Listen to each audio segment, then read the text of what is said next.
वैसे negative characters की बात हो रही थी तो मुझे हमेशा वो कहती हैं कि क्यों करते हो ये नेगेटिव कैरेक्टर्स, क्योंकि बहुत रियल लगता है वो। मतलब मैं जैसे रोल प्ले कर रहा होता हूँ तो उनको वो हकीकत लग रहा होता है, इसलिए मेरी वो दुआ गुस्सा है कि करती आपकी हैं। वालदा को अल्लाह बहुत लंबी ज़िंदगी दे।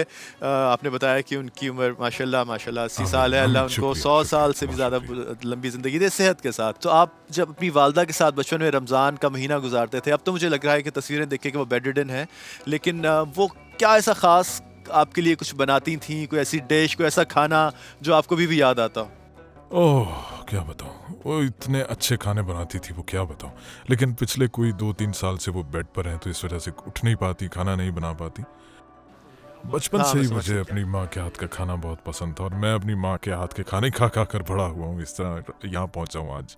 अच्छा, वैसे मैं ये भी बताना चाहता हूँ कि मेरी वालदा हिस्ट्री की प्रोफ़ेसर थी और वीकडेज़ में तो वो बिज़ी रहती थी, पढ़ाने जाती थी और मैं भी वीकडेज़ में काम पर जाता था, लेकिन फ्राइडे वाले दिन वो मेरी पसंद का खाना बनाती थी और वो मुझे इंतज़ार होता था। मतलब हर फ्राइडे की शाम वो ज़रूर कुछ ना कुछ स्पेशल बनाती थी मेरे लिए। खाना खाकर साथ बैठ जाते थे क्योंकि मैं मूवीज़ लेकर आ जाता था बहुत सारी और हम देखते पूरी रात मूवीज़ देखते रहते थे। तो अब जाकर वो टाइम मुझे बहुत याद आता है। तो यानी मेरा हाई स्कूल का टाइम और उसके बाद का टाइम जो है वो वालदा के साथ इसी तरह गुजरा, मूवीज़ देखते बहुत एंजॉय किया और एक्टिंग का शौक भी वहीं से आपको पैदा आपको हुआ। अंदाज़ा है कि पाकिस्तान में ये सीरियल आपका कितना मशहूर है, कितना पॉपुलर है और आपका कैरेक्टर कितना पॉपुलर है? जी बिल्कुल, मुझे तो बताया गया कि मेरा कैरेक्टर पाकिस्तान में काफ़ी फेमस है और बहुत खुशी होती है ये सुनकर। मेरे कुछ दोस्त हैं जो कि पाकिस्तान गए हैं और उन्होंने वापस आकर मुझे अपनी तस्वीरें, वीडियोज़ दिखाई और बस उन्हें देखकर ऐसा लगता है कि खुशकिस्मत हूँ मैं कि इतना प्यार मिलता है हम जैसे लोगों को। और स्पेशली मतलब एक पाकिस्तान जो कि एक ब्रदर कंट्री है हमारा, उधर से इतना प्यार मिले और ये बहुत बड़ी एक खुशनसीबी है हम जैसे लोगों के लिए जो एक्टिंग करते हैं और हमें दूसरे मुल्कों से भी प्यार मिलता है अच्छा, और ये वाकई में बहुत बड़ी बात है। आप लोग ये सोच रहे होंगे कि मैं जब ये बात कर रहे होते हैं तो मैं इनकी सर क्यों हिला रहा हूँ, बात पे मुझे कैसे समझा रहे हैं। तो ये जो कान पे मेरी एक चीज़ लगी हुई है, उन्हें कान पे भी लगी हुई है। तो वो हमें हमारी जो टीम है वो यहाँ बड़ा प्रोडक्शन हमारी ज़बरदस्त है और वो हमें साथ साथ मुझे कान में ट्रांसलेट करके बता रहे होते हैं, मेरे इंटरप्रेटर। तो हमें साथ साथ एक दूसरे की बात समझ में आ रही है। तो आप लोग हैरान मत होइएगा कि हम लोग ये कैसे एक दूसरे को समझ रहे हैं। एक एक बात मैं आपसे पूछना चाहूँगा, जो मैं भी मतलब इसका कुछ कंट्रीब्यूट कर सकता हूँ इस बात में, कि जो लोग सिंगल रहते हैं या अकेले रहते हैं ज़िंदगी में, अ, उनको कैसा महसूस होता है, वो किस तरह तन्हाई के साथ अपने कोप अप करते हैं? क्योंकि मैं जब अपने दोस्तों को देखता हूँ जिनकी शादियाँ हो गई होती हैं, ये भी कुदरत की तरफ से मेरा एक मुझे लगता है कि जब आपका वक्त होता है आपकी शादी होती है। लेकिन मैं हमेशा ये कहता हूँ कि जब तक आपको अपनी ज़िंदगी में आपके मतलब का पार्टनर ना मिले तो आपको इंतज़ार करना चाहिए और उस वक्त ही शादी करनी चाहिए जब आपको लगे कि आप उसके लिए ज़हनी तौर पर तैयार हैं। आपका इस एस्पेक्ट के बारे में, इस पहलू के बारे में क्या ख़्याल है?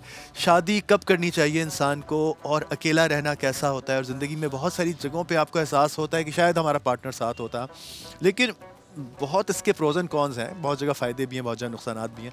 आपका इसके बारे में क्या ख़्याल है? मैं बड़ा क्लियर आपसे बात पूछना चाहूँगा।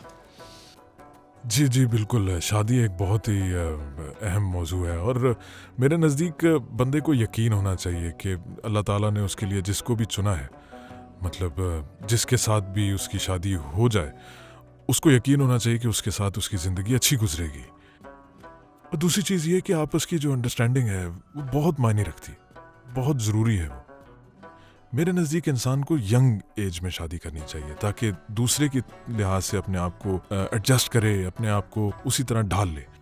मैं भी शादी करने ही वाला था लेकिन किसी वजह से नहीं हो पाई शादी, लेकिन मैं सोचता हूँ कि इंशाल्लाह मेरे लिए भी कोई ना कोई ये होगा बिल्कुल और मेरी बिल्कुल शादी हो ऐसे है जाएगी कि कुदरत के इंशाल्लाह। फ़ैसले होते हैं और इसमें इंसान का मुझे लगता है कि अमल दखल नहीं होता। बाज़ दफ़ा आप तैयारी करते हैं और नहीं होती, और बाज़ दफ़ा आप नहीं करते और मतलब आपका ज़हनी तौर पे आप तैयार नहीं होते और अचानक आपकी ज़िंदगी में कोई ऐसा आता है। लेकिन ये बिल्कुल ये सारे ऊपर वाले के फ़ैसले हैं और मुझे लगता है कि इस पे हमें इख्तियार बहुत कम है। हाँ, दिल से हमें चाहना चाहिए कि हमारा कोई साथी हो, क्योंकि अल्लाह ने ये एक बहुत खूबसूरत एक रिश्ता बनाया है। नस्ल इंसानी इसी से आगे बढ़ी है, लेकिन इसके लिए आपको बहुत सारी चीज़ें अल्लाह पे भी छोड़नी चाहिए और उसके फ़ैसलों में हमारा जो है वो कोई अमल दखल इतना ज़्यादा होना नहीं चाहिए।